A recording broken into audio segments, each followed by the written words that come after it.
വിശുദ്ധ ലൂക്ക അധ്യായം 2. യേശുവിൻ്റെ ജനനം. അക്കാലത്ത് ലോകമാസകലമുള്ള ജനങ്ങളുടെ പേര് എഴുതി ചേർക്കപ്പെടണം എന്ന് അഗസ്റ്റസ് സീസറിൽ നിന്ന് കൽപ്പന പുറപ്പെട്ടു. കിരിനിയോസ് സിറിയയിൽ ദേശാധിപതിയായിരിക്കുമ്പോൾ ആദ്യത്തെ ഈ പേരെഴുത്ത് നടന്നു. പേരെഴുതിക്കാനായി ഓരോരുത്തരും താന്താങ്ങളുടെ നഗരത്തിലേക്ക് പോയി. ജോസഫ് ദാവീദിൻ്റെ കുടുംബത്തിലും വംശത്തിലും പെട്ടവനായിരുന്നതിനാൽ പേരെഴുതിക്കാനായി ഗലീലയിലെ പട്ടണമായ നസറത്തിൽ നിന്ന് യൂദയായിൽ ദാവീദിൻ്റെ പട്ടണമായ ബെത്ലഹേമിലേക്ക് ഗർഭിണിയായ ഭാര്യ മറിയത്തോടു കൂടെ പോയി. അവിടെ ആയിരിക്കുമ്പോൾ അവൾക്ക് പ്രസവ സമയമടുത്തു. അവൾ തൻ്റെ കടിഞ്ഞൂൽ പുത്രനെ പ്രസവിച്ചു. അവനെ പിള്ളക്കച്ച കൊണ്ട് പൊതിഞ്ഞ് പുൽത്തൊട്ടിയിൽ കിടത്തി. കാരണം സത്രത്തിൽ അവർക്ക് സ്ഥലം ലഭിച്ചില്ല. ആട്ടിടയന്മാർക്ക് ലഭിച്ച സന്ദേശം. ആ പ്രദേശത്തെ വയലുകളിൽ ആടുകളെ രാത്രി കാത്തുകൊണ്ടിരുന്ന ഇടയന്മാർ ഉണ്ടായിരുന്നു. കർത്താവിൻ്റെ ദൂതൻ അവരുടെ അടുത്തെത്തി. കർത്താവിൻ്റെ മഹത്വം അവരുടെ മേൽ പ്രകാശിച്ചു. അവർ വളരെ ഭയപ്പെട്ടു. ദൂതൻ അവരോട് പറഞ്ഞു, ഭയപ്പെടേണ്ട, ഇതാ സകല ജനത്തിനും വേണ്ടിയുള്ള വലിയ സന്തോഷത്തിൻ്റെ സദ്വാർത്ത ഞാൻ നിങ്ങളെ അറിയിക്കുന്നു. ദാവീദിൻ്റെ പട്ടണത്തിൽ നിങ്ങൾക്കായി ഒരു രക്ഷകൻ, കർത്താവായ ക്രിസ്തു, ഇന്ന് ജനിച്ചിരിക്കുന്നു. ഇതായിരിക്കും നിങ്ങൾക്കടയാളം. പിള്ളക്കച്ച കൊണ്ട് പൊതിഞ്ഞ് പുൽത്തൊട്ടിയിൽ കിടത്തിയിരിക്കുന്ന ഒരു ശിശുവിനെ നിങ്ങൾ കാണും. പെട്ടെന്ന് സ്വർഗീയ സൈന്യത്തിൻ്റെ ഒരു വ്യൂഹം ആ ദൂതനോടുകൂടെ പ്രത്യക്ഷപ്പെട്ട് ദൈവത്തെ സ്തുതിച്ചുകൊണ്ട് പറഞ്ഞു, അത്യുന്നതങ്ങളിൽ ദൈവത്തിന് മഹത്വം, ഭൂമിയിൽ ദൈവകൃപ ലഭിച്ചവർക്ക് സമാധാനം.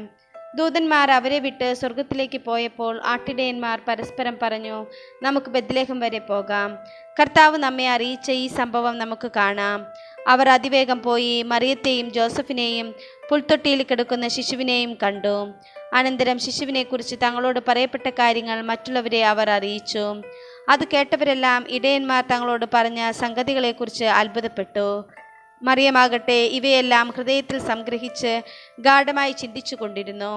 തങ്ങളോട് പറയപ്പെട്ടതുപോലെ കാണുകയും കേൾക്കുകയും ചെയ്ത സകല കാര്യങ്ങളെയും കുറിച്ച് ദൈവത്തെ മഹത്വപ്പെടുത്തുകയും സ്തുതിക്കുകയും ചെയ്തുകൊണ്ട് ആ ഇടയന്മാർ തിരിച്ചുപോയി. പരിച്ഛേദനം, സമർപ്പണം. ശിശുവിൻ്റെ പരിച്ഛേദനത്തിനുള്ള 8-ാം ദിവസമായപ്പോൾ അവൻ ഗർഭത്തിൽ ഉരുവാകുന്നതിന് മുൻപ് ദൂതൻ നിർദ്ദേശിച്ചിരുന്ന യേശു എന്ന പേര് അവന് നൽകി.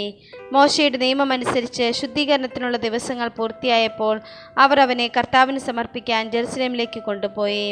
കടിഞ്ഞൂൽ പുത്രന്മാരൊക്കെയും കർത്താവിൻ്റെ പരിശുദ്ധൻ എന്ന് വിളിക്കപ്പെടണമെന്നും ഒരു ജോഡി ചങ്ങാലികളെയോ 2 പ്രാവിൻ കുഞ്ഞുങ്ങളെയോ ബലി അർപ്പിക്കണമെന്നും കർത്താവിൻ്റെ നിയമത്തിൽ പറഞ്ഞിരിക്കുന്നതിനനുസരിച്ചാണ് അവർ അങ്ങനെ ചെയ്തത്. ശിമിയോനും അന്നായും. ജെറുസലേമിൽ ശിമിയോൻ എന്നൊരുവൻ ജീവിച്ചിരുന്നു. അവൻ നീതിമാനും ദൈവഭക്തനും ഇസ്രായേലിൻ്റെ ആശ്വാസം പ്രതീക്ഷിച്ചിരുന്നവനും ആയിരുന്നു. പരിശുദ്ധാത്മാവ് അവൻ്റെ മേലുണ്ടായിരുന്നു.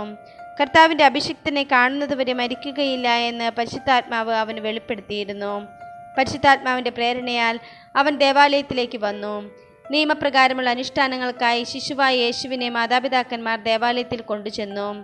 ശിമിയോൻ ശിശുവിനെ കയ്യിലെടുത്ത് ദൈവത്തെ സ്തുതിച്ചുകൊണ്ട് പറഞ്ഞു, കർത്താവേ, അവിടുത്തെ വാഗ്ദാനമനുസരിച്ച് ഇപ്പോൾ ഈ ദാസനെ സമാധാനത്തിൽ വിട്ടയക്കണമേ. എന്തെന്നാൽ സകല ജനതകൾക്കും വേണ്ടി അങ്ങ് ഒരുക്കിയിരിക്കുന്ന രക്ഷ എൻ്റെ കണ്ണുകൾ കണ്ടു കഴിഞ്ഞു. അത് വിജാതീയർക്ക് വെളിപാടിൻ്റെ പ്രകാശവും അവിടുത്തെ ജനമായ ഇസ്രായേലിൻ്റെ മഹിമയുമാണ്. അവനെക്കുറിച്ച് പറയപ്പെട്ടതെല്ലാം കേട്ട് അവൻ്റെ പിതാവും മാതാവും അത്ഭുതപ്പെട്ടു.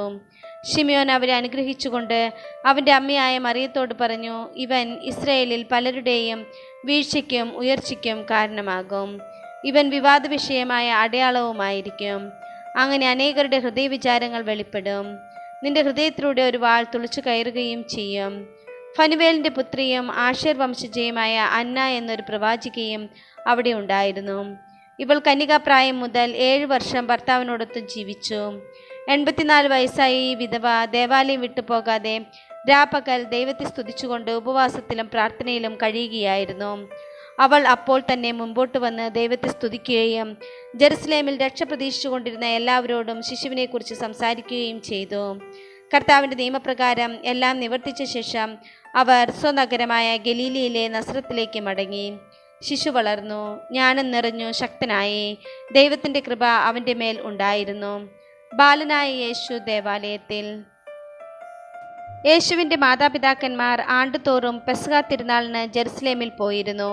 അവന് 12 വയസ്സായപ്പോൾ പതിവനുസരിച്ച് അവർ തിരുനാളിന് പോയി. തിരുനാൾ കഴിഞ്ഞ് അവർ മടങ്ങിപ്പോന്നു. എന്നാൽ ബാലനായ യേശു ജെറുസലേമിൽ തങ്ങി. മാതാപിതാക്കന്മാർ അതറിഞ്ഞില്ല. അവൻ യാത്രാസംഘത്തിൻ്റെ കൂടെ കാണുമെന്ന് വിചാരിച്ച് അവർ ഒരു ദിവസത്തെ വഴി പിന്നിട്ടു. ബന്ധുക്കളുടെയും പരിചയക്കാരുടെയും ഇടയിൽ അന്വേഷിച്ചിട്ട് കാണായികയാൽ യേശുവിനെ തിരക്കി അവർ ജെറുസലേമിലേക്ക് തിരിച്ചുപോയി. 3 ദിവസങ്ങൾക്കു ശേഷം അവർ അവനെ ദേവാലയത്തിൽ കണ്ടെത്തി. അവൻ ഉപാധ്യായന്മാരുടെ ഇടയിലിരുന്ന് അവർ പറയുന്നത് കേൾക്കുകയും അവരോട് ചോദ്യങ്ങൾ ചോദിക്കുകയും ചെയ്യുകയായിരുന്നു. കേട്ടവരെല്ലാം അവൻ്റെ ബുദ്ധിശക്തിയിലും മറുപടികളിലും അത്ഭുതപ്പെട്ടു. അവനെ കണ്ടപ്പോൾ മാതാപിതാക്കൾ വിസ്മയിച്ചു. അവൻ്റെ അമ്മ അവനോട് പറഞ്ഞു, മകനെ, നീ ഞങ്ങളോട് ഇങ്ങനെ ചെയ്തതെന്ത്? നിന്റെ പിതാവും ഞാനും ഉത്കണ്ഠയോടെ നിന്നെ അന്വേഷിക്കുകയായിരുന്നു. അവൻ അവരോട് ചോദിച്ചു, നിങ്ങൾ എന്തിനാണ് എന്നെ അന്വേഷിച്ചത്?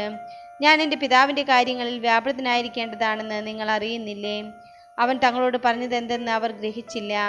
പിന്നെ അവൻ അവരോടൊപ്പം പുറപ്പെട്ട് നസ്രത്തിൽ വന്ന് അവർക്ക് വിധേയനായി ജീവിച്ചു.